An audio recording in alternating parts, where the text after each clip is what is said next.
Hello guys, welcome back to TechCruise. Today we'll be unboxing the Emove Cruiser V2 made by Vara Motors. This scooter is more known globally as it's not only in Australia but also in America, the United States and many other countries around the world where you can access this scooter. Let's get into it and unbox the Emove Cruiser V2. Let's do this. So first off the bat, we have got these massive white straps that we can cut open. Now we can remove the plastic straps underneath.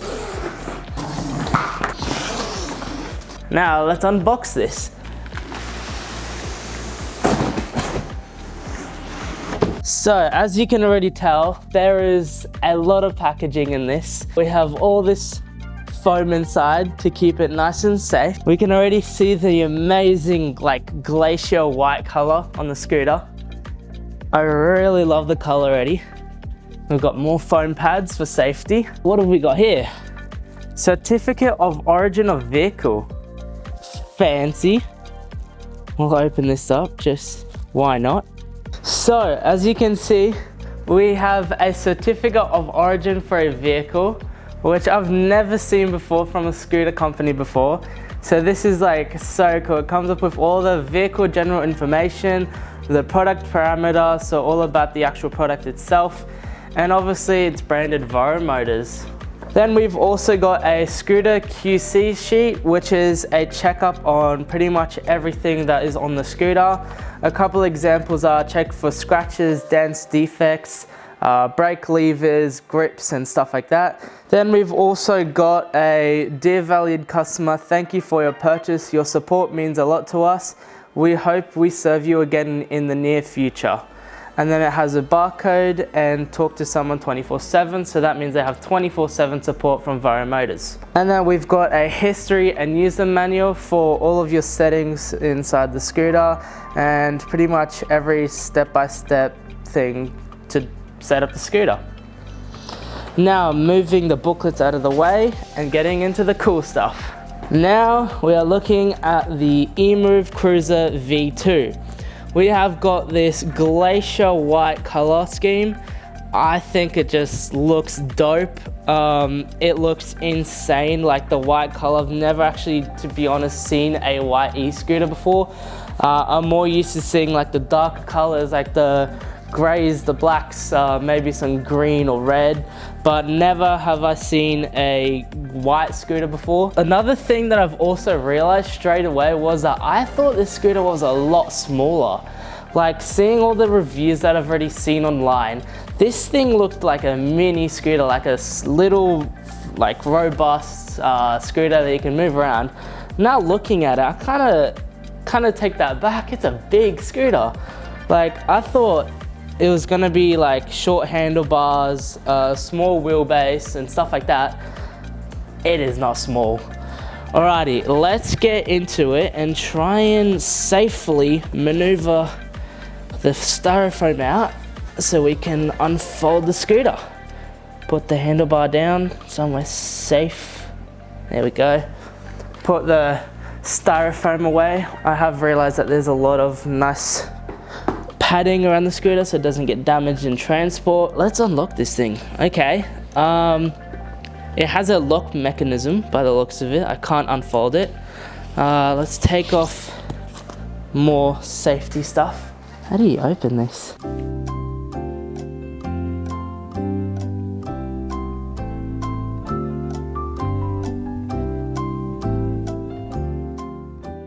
One eternity later. Lever up. Oh, I got it. Click that in. Oh, wow. That is very robust. It's very tall as well. Now let's try and mount the handlebars on correctly, not upside down. Slide that down. I'm gonna go grab some tools to tighten this and I'll be right back with you. Now that we have pretty much mounted everything, I'm going to try and lift this scooter out of the box. You know what? I'll try the folding mechanism. Push that down, unclamp, and it has locked in. Doesn't hit the screen, very nice. Now we'll lift the scooter and drop it down. Grab the kickstand, and now move the boxes out of the way. Oh, we've got some goodies in here. What's this? We have got the fender for the back, so you don't get splashed by rain. And we've also got a charger, perhaps, I'm guessing. Yep, charger. And we also get a small toolkit that flew out of the box, so you can tighten all the bolts in case you don't have any tools with you. Now we'll open the box, see what's inside. It's very tightly packaged in there. Ooh. We've got, and of course I dropped something. We have got the charger, which is a 58.8 volt charger. So that means this scooter is a 52 volt battery, 52 volt, 30 amp hour, and it has LG cells inside it. Like that. Let's check the instruction manual again.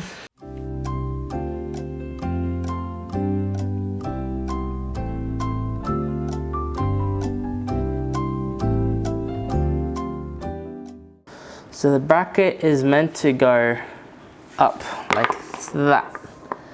So we'll unmount the screws first.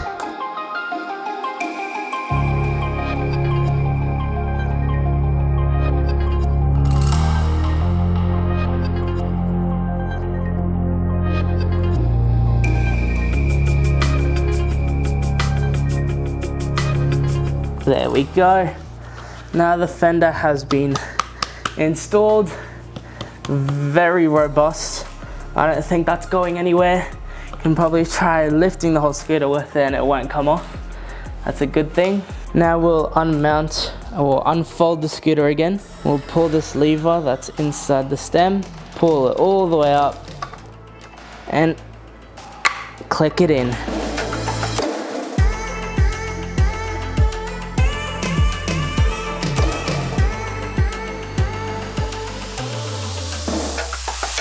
Alrighty, now that we have pretty much unboxed this scooter, I'll give you a couple of the details of this Emove Cruiser V2.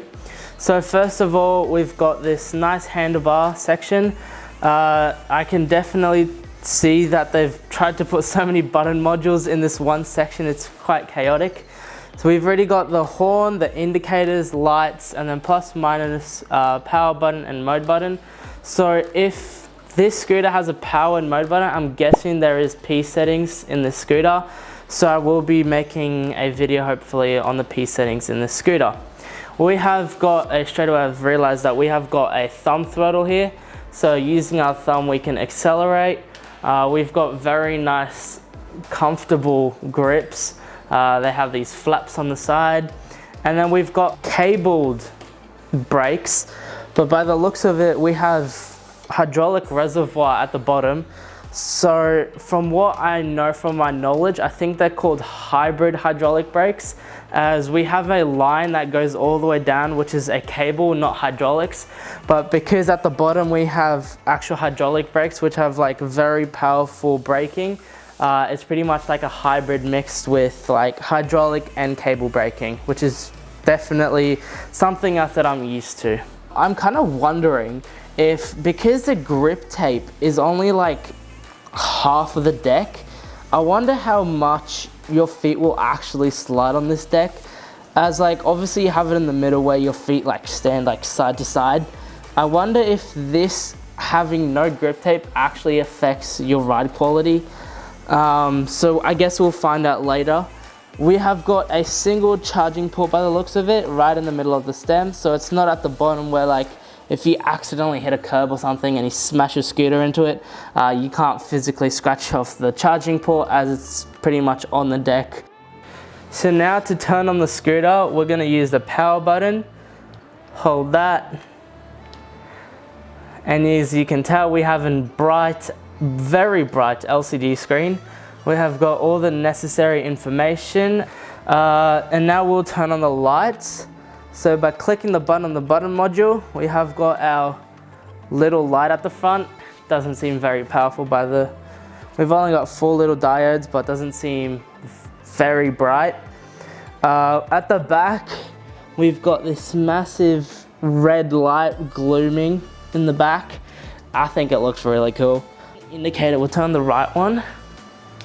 Now it says the right indicator's on. As you can see, it's very bright.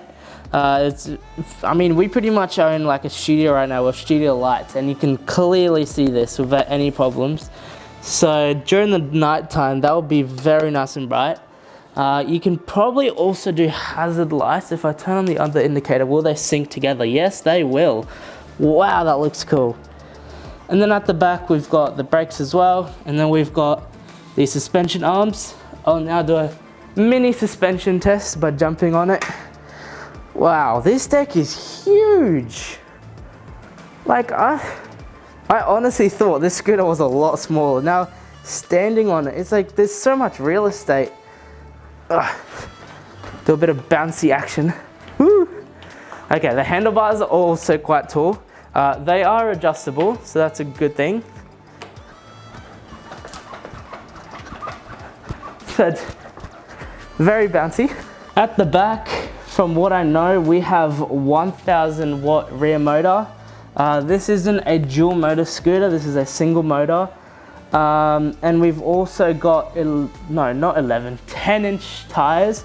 They are hybrids, so you can go off-roading in them, and you can also go street riding because they're not extremely knobby, but they're not slicks.